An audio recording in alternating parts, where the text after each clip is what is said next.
अस्सलाम वालेकुम। दास्तान पीडिया के साथ मैं हूं मोहम्मद उमैर।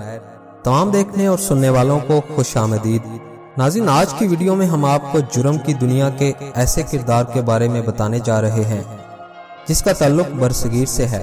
इस किरदार से मंसूब तमाम कहानियां किसी हॉलीवुड की एक्शन फिल्म जैसी लगती हैं। बात हो रही है मुंबई के अंडरवर्ल्ड डॉन दाऊद इब्राहिम की। दाऊद इब्राहिम मुकम्मल तौर पर एक पुरस्कार किरदार है और कोई शख्स इस तक रसाई हासिल नहीं कर सकता। इस बारे में तमाम लब खामोश हैं। इंटरपोल की 2008 की रिपोर्ट के मुताबिक दाऊद इब्राहिम का नाम 10 मतलूब तरीन अफराद में चौथे नंबर पर है। इंडिया में दाऊद इब्राहिम को दहशत की अलामत समझा जाता है। बॉलीवुड में इसके असर और रसूख का अंदाजा इस बात से लगाया जा सकता है कि जब भारतीय अदाकार अमिताभ बच्चन ने अपनी एक फिल्म में दाऊद के अंदाज में एक डायलॉग बोला तो इनकी तलबी हुई। दाऊद इब्राहिम ने इनको एक जनाटेदार थप्पड़ भी रसीद किया।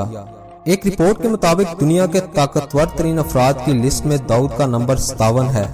भारत के खुफिया अदारे CBI के मुताबिक दाऊद अपनी शनाख्त छुपाने के लिए 13 मुख्तलिफ नामों का इस्तेमाल करता है। दाऊद इब्राहिम का कद 5 फुट 4 इंच है और इसके दाएं अबरू पर काला तिल है। नाज़रीन, दाऊद की फैमिली के मुतल्लिक मीडिया के पास बहुत कम मालूमात हैं। इनकी एक बेटी मारूफ की शादी मारूफ पाकिस्तानी क्रिकेटर जावेद मियांदाद के बेटे जुनैद मियांदाद से हुई।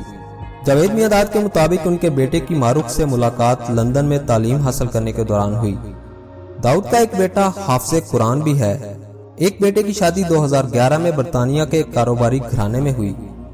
दोस्तों, दाऊद इब्राहिम एक पुलिस कांस्टेबल इब्राहिम कास्कर के घर 27 दिसंबर 1955 को भारतीय शहर महाराष्ट्र में पैदा हुए। पैदाइशी सर्टिफिकेट पर इसका नाम शेख दाऊद इब्राहिम कास्कर दर्ज है, जबकि इसको दाऊद इब्राहिम और शेख दाऊद हसन के नामों से भी याद किया जाता है। दाऊद इब्राहिम की इब्तदाई जिंदगी के बारे में बहुत कम मालूमात मिलती हैं। पुलिस के मुताबिक दाऊद को बचपन में स्कूल से निकाल दिया गया। दाऊद की कहानी का आगाज मुंबई से इस वक्त हुआ जब ये अंडरवर्ल्ड गैंग अमीरजादा पठान से मुंसलिक हुआ। इसने मुस्तकबिल के लिए जराइम की दुनिया का रास्ता चुना। दाऊद की कहानी का आगाज मुंबई के जनूबी इलाके से इस वक्त हुआ जब इसने डंकर स्ट्रीट और मोहम्मद अली रोड से भत्ता लेने का आगाज किया। कुछ ही अरसा में दाऊद जराइम की दुनिया का बेताज बादशाह बन गया। हफ्तावार भत्ता वसूली के साथ दाऊद ने मंशियात के कारोबार में भी हाथ डाला और रफ्ता रफ्ता अपने दुश्मनों को रास्ते से हटाता गया और मुंबई का डॉन बन गया। इब्तदा में इसका ताल्लुक अमीरजादा पठान और बाद अज़ां अंडरवर्ल्ड डॉन हाजी मस्तान और करीम लाला से भी रहा। 80 की दहाई में मुंबई और जराइम की दुनिया में हाजी मस्तान का तूती बोलता था। इब्तदा में हाजी मस्तान ने दाऊद के सर पर हाथ रखा। कुछ अरसा बाद दाऊद ने खुद मुख्तार होने के लिए कोशिशें शुरू कर दी जो अमीरजादा पठान को एक आंख न भाई। नाज़रीन, इस गैंग के सरगना अमीरजादा और आलमजेब थे। ये दोनों भाई करीम लाला के साथ काम कर रहे थे। इन दोनों भाइयों ने जराइम की दुनिया में उभरते हुए दाऊद को रोकने के लिए कोशिशें शुरू कर दी। 1981 में दाऊद के एक भाई पर कातलाना हमला हुआ। इस हमले में दाऊद का भाई साबर इसी गैंग के हाथों मारा गया। दाऊद मुकामी तौर पर इस वक्त मशहूर हुआ जब इस पर आलमजेब और अमीरजादा के कत्ल में मुलव्वस होने का इल्जाम आयद किया गया।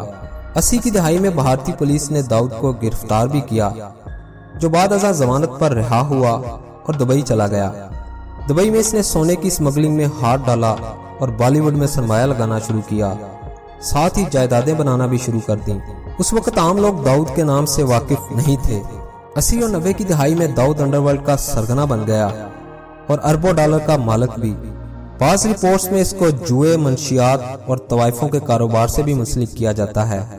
नाज़रीन, कानून नाफज करने वाले इदारों का कहना है वो कानून से बचने के लिए दुबई चला गया, मगर उसकी अंडरवर्ल्ड कार्रवाइयां जारी रहीं।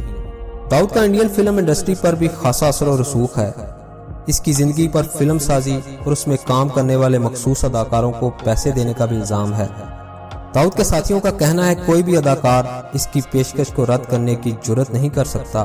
बॉलीवुड के साथ इसके ताल्लुकात का इंकशाफ उस वक्त हुआ जब वो एक मैच के दौरान बॉलीवुड स्टार्स के बीच बैठा नजर आया।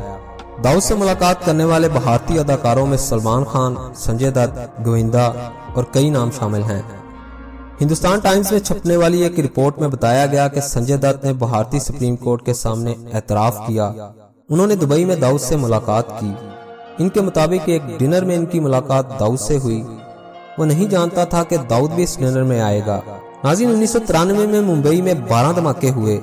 ان دھماکوں سے ایک بار پھر داؤد کا نام میڈیا کی زینت بنا جب پولیس نے ان دھماکوں کا الزام داؤد ابراہیم پر عائد کیا۔ اس وقت داؤد دبئی میں موجود تھا۔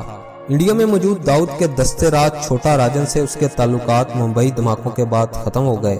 چھوٹا راجن پر بعد میں تھائی لینڈ میں حملہ بھی ہوا۔ بھارتی پولیس کے مطابق داؤد کے بعد اس کا نمبر 2 چھوٹا شکیل ہے، جس کے گروہ میں ابو صالح بھی شامل ہے، جو بعد میں اس گروپ سے علیحدہ ہو گیا۔ کچھ عرصہ قبل پرتگال کی پولیس نے اعلان کیا اس نے ابو صالح کو گرفتار کر لیا ہے۔ انڈین پولیس کے مطابق ابو صالح ممبئی میں ہونے والے دھماکوں میں بھی ملوث ہے۔ ان دھماکوں میں 200 سے زیادہ افراد ہلاک ہوئے تھے۔ داؤد کے دیگر ساتھیوں میں اس کا بھائی ابراہیم انیس بھی ہے۔ اس کے ایک اور بھائی اقبال کاسکر کو دبئی پولیس نے بہارت رپورٹ کر دیا تھا، جو اب ممبئی جیل میں ہے۔ ناظرین، امریکی حکام کا یہ دعویٰ ہے کہ داؤد نے 1990 میں طالبان کی حفاظت میں افغانستان کا بھی دورہ کیا۔ امریکہ کے مطابق داؤد وسیع پیمانے پر منشیات کی سمگلنگ میں بھی ملوث ہے۔ ناظرین، دلچسپ بات یہ ہے کہ کسی بھی ملک میں داؤد پر منشیات سمگلنگ کا مقدمہ درج نہیں ہے۔ ایک رپورٹ کے مطابق ممبئی حملے میں گرفتار ہونے والے واحد دہشت گرد اجمل قصاب نے دوران تفتیش اس بات کا اعتراف کیا کہ حملے کے لیے دھماکہ خیز مواد اور اسلحہ انہیں داؤد کی تنظیم نے فراہم کیا تھا۔ میڈیا میں شائع ہونے والی خبروں کے مطابق داؤد ان دنوں شدید بیمار اور پچھلے 2 سالوں میں اسے ہارٹ اٹیک بھی ہو چکا ہے۔ کہا جا رہا ہے کہ اب اس کی زندگی کے دن گنے جا چکے ہیں۔ 58 سالہ داؤد مسلسل ڈاکٹروں کی نگہداشت میں ہے۔ یہ بھی کہا جا رہا ہے کہ داؤد نے اپنے قریبی ساتھیوں کو ہدایت کی ہے کہ اس کے دفن کے لیے ممبئی یا اس کے آبائی علاقے رتنا گری میں جگہ تلاش کریں۔ داؤد نے اپنی خرابی صحت کے باعث اپنی چھوٹی بیٹی کی شادی بھی مؤخر کی تھی۔ انڈر ورلڈ کی دنیا کا بے تاج بادشاہ داؤد ایک پراسرار کردار ہے جو بیک وقت جرائم پیشہ اور غریب پرور بھی ہے۔ اس کی نجی زندگی کے بارے میں عورتوں اور شراب سے اس کے لگاؤ کا ذکر بھی آتا ہے، مگر اس سے ملاقات کے دوران آپ کو اس بات کا شائبہ بھی نہیں ہوتا۔ کہا جاتا ہے کہ داؤد کی زندگی میں بڑا انقلاب آ چکا ہے اور وہ مذہب کی جانب مائل ہو گیا ہے۔ کہتے ہیں آج بھی ممبئی اور دلی میں داؤد بھائی کا خفیہ راج قائم ہے۔ یہ بھی کہا جاتا ہے کہ پاکستان، دبئی، بنگلہ دیش اور سری لنکا کی بااثر شخصیات سے داؤد کی دوستی ہے۔ بہارت کے مطابق داؤد کراچی اور دبئی میں رہتا ہے، مگر اصلیت کیا ہے کسی کو کچھ معلوم نہیں۔ دوستوں، امید کرتے ہیں یہ ویڈیو آپ کو پسند آئی ہوگی۔ مزید معلوماتی ویڈیوز کے لیے ہمارے چینل کو سبسکرائب کر لیں اور گھنٹی کے بٹن کو بھی دبا دیں۔ نئی ویڈیو کے ساتھ حاضر ہوں گے۔ اللہ حافظ۔